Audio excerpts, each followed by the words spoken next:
Hi guys, this is Karina And this is Jesse. from Grimm Games. And we're about to tell you our experience with Brackeys Game Jam 2024.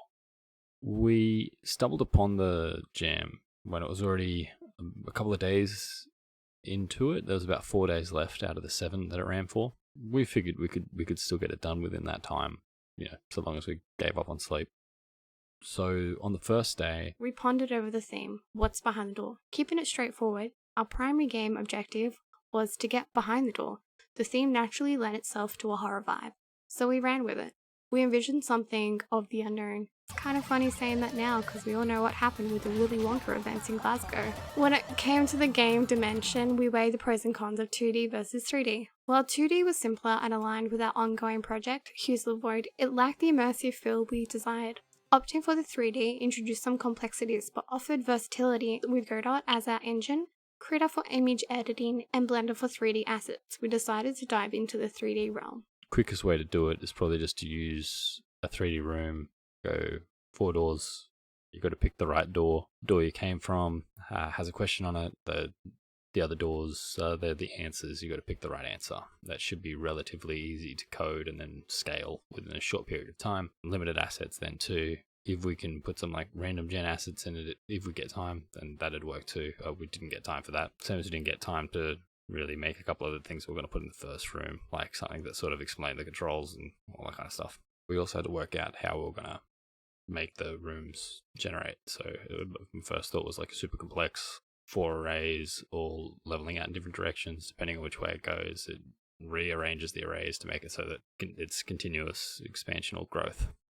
And then I realized it's probably easier just to have 3 rooms up at one time. Always delete a couple of rooms back, and then that way you can just randomly generate any direction. It doesn't matter, and you'll never overlap. Then on day 2, started to actually implement a lot of the code, get the character moving, had the 3D rooms generating in just a random array. Took a bit of fiddling to make sure that they weren't going in the wrong directions. Day 3, we proceeded by adding doors and giving them a simple animation, then swiftly applied a texture paint to distinguish between the answer and the questions.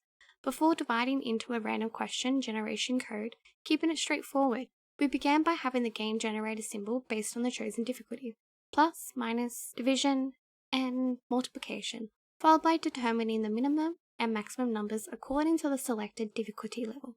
To avoid negative numbers, adjustments were made for lower difficulty settings.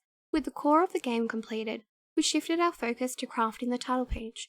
Using a 3D scene, we attached 3D text to rigid bodies, allowing them to descend past a spotlight, accompanied by a UI window for editing game parameters. However, we encountered a challenge with Godot, lacking a feature to restrict line inputs to numbers, prompting us to quickly develop a solution. By the end of this day, we could see progress. And then I went across to day 4, basically just tidying everything up, trying to get everything smashed in as best we could, making the UI screen for the front, the textures for the room and all the rest of it. Hadn't actually done hand painted textures before, but we just did that. Seemed to be the quickest way we could do it, just did it in Krita with the different paint brushes.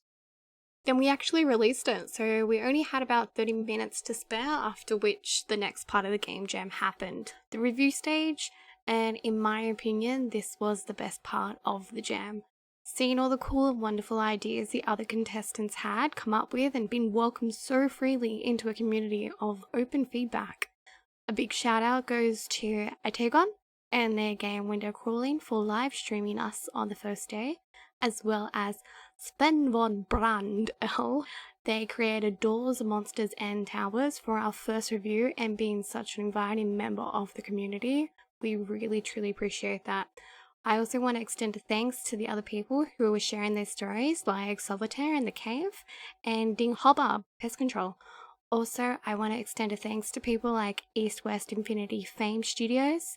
They had Magical Tower of Doors. They reached out to us, and they also reached out to the community and kept everyone connected. And lastly, to the Big Cheese Bracky for organising this jam. If you're wondering where our game placed, we landed at an overall 175th, considering it was out of over 750 games, and we came in at the top 25% overall, only starting at about the halfway mark I will definitely take that as a win. So after giving it some thought, we're totally sold on game jams. They're a blast. They connect us with awesome folks in the community, and they leave us with that awesome feeling of seeing a project come to life. Plus, with Hues of the Void nearing completion, we're itching for another round of that satisfaction.